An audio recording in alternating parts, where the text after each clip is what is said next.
Hey guys, I'm so excited to show you this bathroom makeover. This is part 2, and I'm going to talk to you all about the shiplap ceiling. I had this idea. I really wanted to do something bold to draw the eye up, and I think this looks fantastic. I'm going to show you exactly how I did it.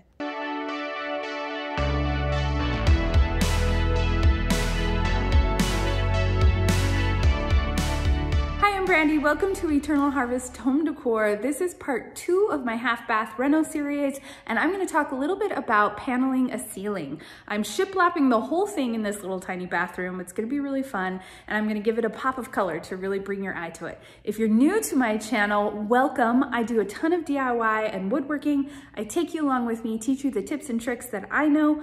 I run a furniture business, so I've learned a lot along the way, and I'm excited to share it with you. I'm glad you're here. Remember to hit that bell and subscribe so that you can get all my DIY and woodworking content as it comes out.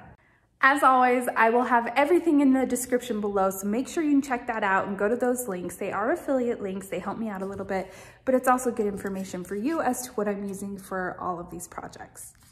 So I finished the wall all around in the bathroom, the little half bath, and now I want to do something to the ceiling. It's such a small space, so I figured I could do something really fun up there, and it's a 9-foot ceiling, so it'll draw the eye up and make the room look a little taller. So what I'm gonna do is I'm gonna shiplap the ceiling, and I'm gonna use my favorite material for shiplap. This is actually just a pine tongue and groove wall paneling. I get it at Lowe's. It's about $12 for 6 of these. On the back they have beadboard too. They're actually really pretty cool. I'll link them below. I've seen them at Home Depot as well, but Home Depot, at least in my area, they were a little bit more expensive. For this little space, I only needed 3 packs. There's a groove there and tongue. So basically they fit together really nicely. Let me show you.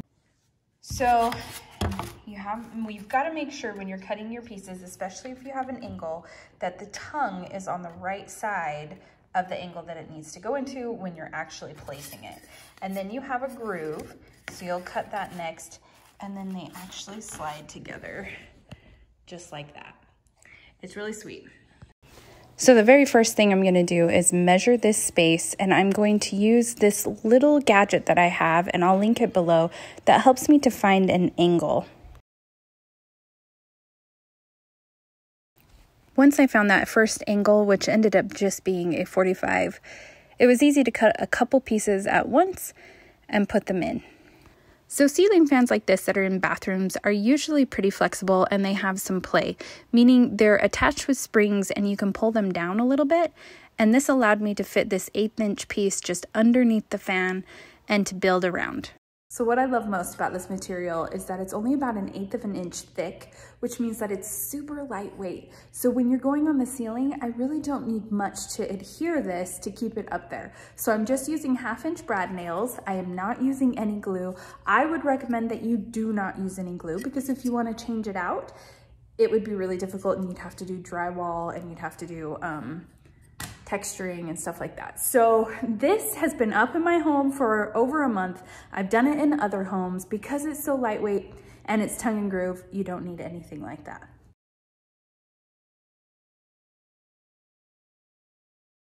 As I mentioned earlier, the ceiling is 9 feet off the ground, and one thing that came in handy so much was having a tool belt to hold my nail gun.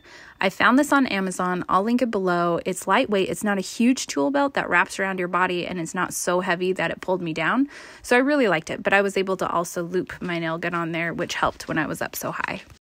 Now I'm just going to rock out the rest of these cuts. I measured 2 at a time and cut them, and this is where I measured incorrectly and had to go recut. It happens. Once I was able to get the measurement correct, I was able to finish up the back side of the ceiling, and it went pretty quickly. This entire process took me about 3 hours.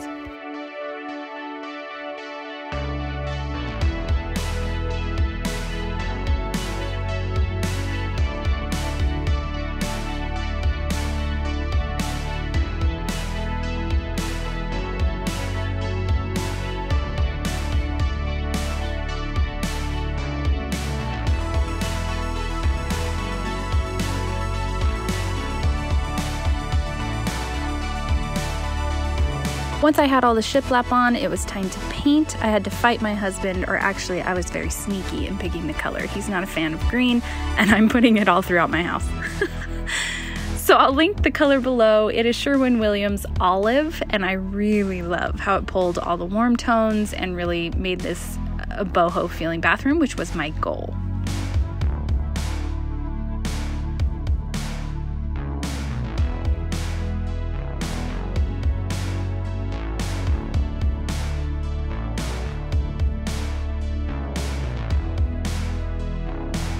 I'm pretty sure one of the top keys to being a good DIYer is matching your shirt to the color paint you're putting on your walls or your ceiling.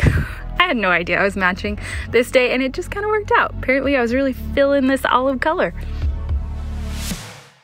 So the very last part is to put this trim in, and of course I didn't get the video on this. I forgot and I was in a hurry, but it's just 3/4 inch by 3/8 inch trim.